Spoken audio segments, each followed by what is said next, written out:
Nobody teaches you this, and it's the reason people quietly lose respect for you without ever saying a word.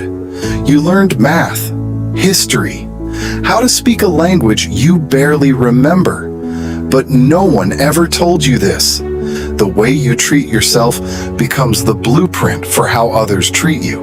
And once you see it, you can't unsee it, because in the next few minutes you're going to notice 7 behaviors, small, almost invisible habits that are either earning you respect or slowly destroying it. And most people are doing at least 3 of them right now, without realizing it. Think about it. Every time you say yes when you mean no, every time you laugh off something that actually hurt, every time you over-explain, over-apologize, over-adjust, you're not just reacting, you're teaching. You're writing a silent instruction manual, one moment at a time, and people are reading it carefully. Respect isn't something you demand. It's something you demonstrate quietly. So here it is, 7 behaviors of people who are genuinely respected, not feared, not liked for convenience, but respected. And the first one is where almost everyone fails. Behavior 1, you keep your word to yourself. There's a version of you that's made hundreds of promises. I'll wake up earlier. I'll stop tolerating that. I'll finally do it. And most of them are broken by Tuesday. Here's what that does. Every time you break a promise to yourself, you weaken your own authority, not just internally, externally, because people don't listen to what you say. They watch what you repeat. If your actions and words don't match, they notice. Eat silently.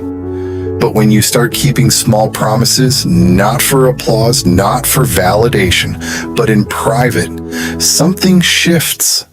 You become someone whose word actually means something. And people feel that before you ever say a word. Behavior 2, you don't over-explain. Next time you say no, count how many sentences follow it. Most people say no, and then explain, justify, apologize, and soften it. By the end, the no disappears. Over-explaining isn't clarity, it's insecurity wearing a polite mask. It says, my decision isn't enough unless you approve it. And once people feel that, they start expecting it. Instead, say this, I won't be able to make it. I hope it goes well. That's it. Clean, respectful, complete. The less you feel the need to explain, the more people trust your decisions. Behavior 3. You let discomfort exist. Most people can't sit in tension. Silence feels awkward, so they fill it. Someone's upset, so they rush to fix it. Conflict appears, so they smooth it over. Not because it's resolved, but because discomfort feels unbearable. So they apologize when they're not wrong. They soften truths that needed to land. And they teach people something dangerous. No matter what happens, I'll make it okay for you. But when you stop doing that, when you let silence sit, when you don't rush to rescue every moment, something changes. People realize you're not easily shaken.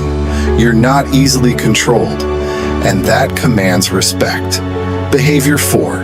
You receive compliments without deflecting. Someone says you did something well. And instantly you reply, oh, it was nothing, I almost messed it up. It sounds humble. It's not. It's rejection. You're rejecting their perception of you, and over time, they stop offering it. Instead, just say this, thank you, and let it land. No deflection, no self-diminishing. Because how you receive praise teaches people what you believe you deserve. Behavior 5. You stop shrinking. You've done this, sitting smaller than you need to, speaking softer than you feel, apologizing for existing before anyone asked you to. It feels safe, but it comes at a cost, because people take their cues from you. If you act like you don't belong, the room agrees, not out of cruelty, out of instruction. So stop performing less, not louder, not fake confidence, just presence. Walk in, sit down, speak, without editing yourself smaller. Behavior 6, you end what's already over. You already know what this is for you.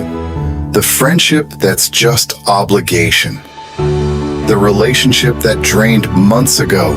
The version of yourself you've outgrown. But you stay, hoping it will come back, hoping it will feel right again.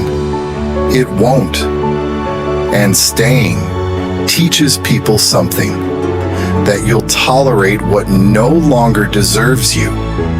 Ending things doesn't require drama. Sometimes it's quiet, distance, less effort, a decision made internally.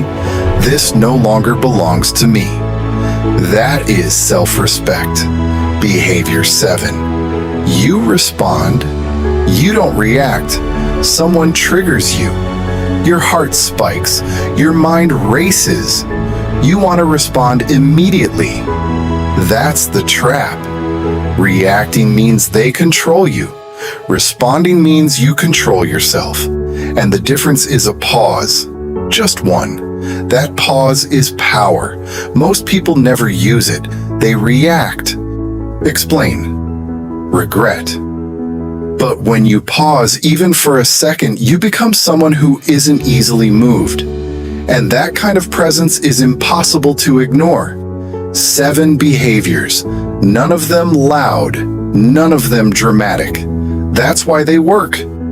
Because real respect isn't built in moments. It's built in patterns, quiet ones, repeated daily until they become who you are.